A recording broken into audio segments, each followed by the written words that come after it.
My name is Megan Brach. I've been teaching English as a second language for 4 years.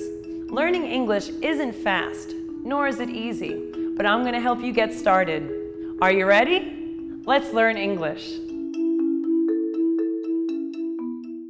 Now we're going to learn the difference between the K and the G sound.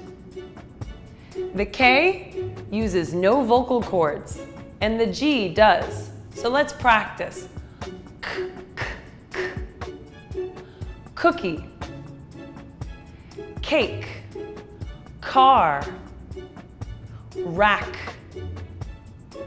Now, for the G sound, you're going to use your vocal cords. Let's practice.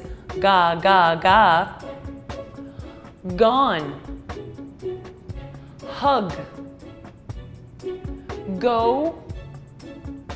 Great. Now you know the difference between your K and your G sounds.